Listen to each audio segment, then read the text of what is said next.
Hello नमस्कार लोकसेवा सहायक न्यूज़ में जितेन्द्रगिरी गोस्वामी पत्रकार जितेन्द्रगिरी गोस्वामी गुनाहित प्रवृत्ति अटकावनारी एनजीओ नेशनल प्रेसिडेंट मित्र अपनी साथे कथाकार भक्तिराम बापू से बापू ओम नमो नारायण अपनी साथे सुरेशगिरी बापू से सुरेशजी बापू ओम नमो नारायण।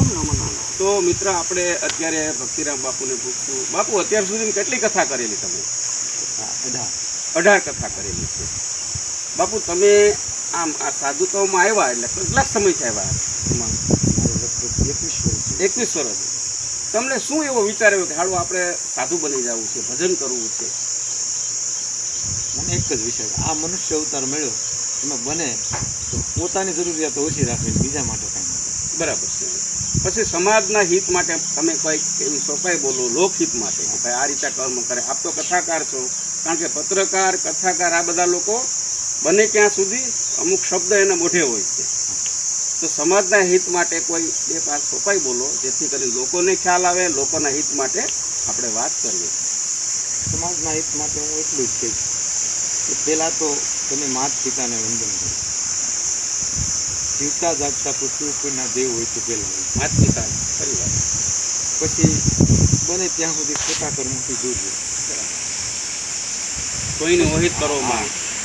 પછી 24 કલાક ભગવાને આપણને આપ્યું છે। 24 કલાક આપણે 8 કલાક ત્રણ વિભાગ પાડેલા છે।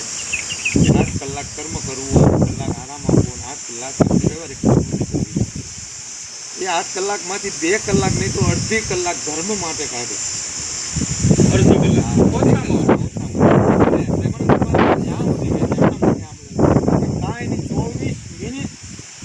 ઘડી કીધેલું છે 24 મિનિટ તમે એક આસને બે જે કાંઈ તમારી શ્રદ્ધાઓ મંત્રથી મોટો કોઈ મંત્ર જગતની અંદર મોટામાં મોટો મંત્ર હોય છે।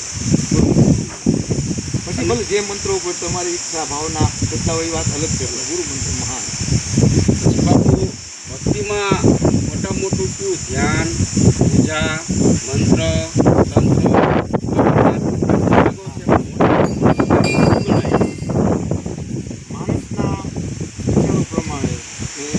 આજના કળિયુગમાં માણસનો એક ઉપાય છે,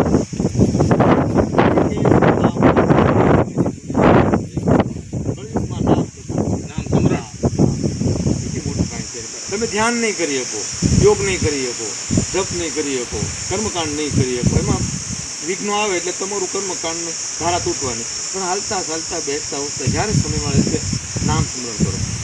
પછી સ્મરણ બાપુ એવું ખરું કે હાલતા ચાલતા કરી શકાય એવું તો નથી ને? માળા લઈને સ્મરણ કરીએ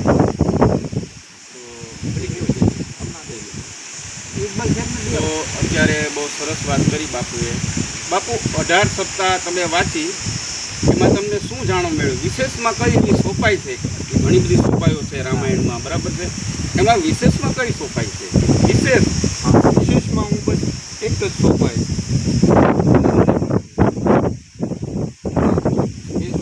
राम ही केवल प्रेम प्यारा जान ले।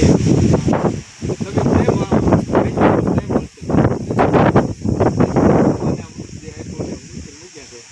પ્રેમને વાવતા એનું વાવેતર કરો। તમે 18 સપ્તાહ વાંચી બાપુ, તો આગામી શું હજી તમારી ઈચ્છા છે જીવનમાં? દરેક માણસની ઈચ્છા હોય મારે આ કરવું આ કરવું, ઘણા બધી ઈચ્છાઓ હોય છે। આપણી શું ઈચ્છા?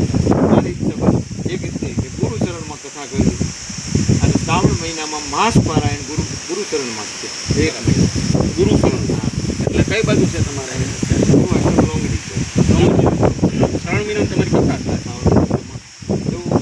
એ આખો પ્રોગ્રામ ફિક્સ થઈ ગયેલો છે। 2 થી 4 કીર્તન, પછી 4 થી 6 રામકથા રોજ, પછી 6 થી 7 મારું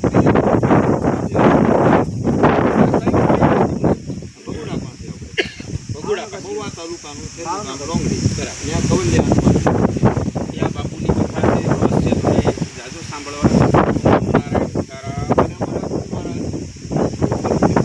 અને ક્ષેત્ર આ 2 નિયમ છે। મિત્રો હમણાં જે વાત કરી સેવા, મોટા મોટી બાપુ સેવા, ભક્તિમાં સેવા, તો આ તમને બતાવું છું। અમારે યારે કાદરભાઈ છે, આશ્રમની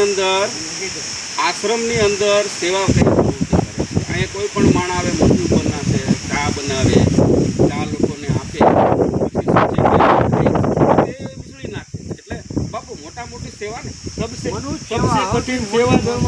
અને પાછું એક હનુમાનજીની સેવક સાથી છે એ સ્વામી છે સેવક ગુરુ. સ્વામી સેવક સેવા ધર્મ મોટામાં મોટો. તો આ રીતનું છે. આ રીતનું ખરેખર બાપુની પણ કથા છે. બાપુ સીતારામ. ઓમ નમો નારાયણ.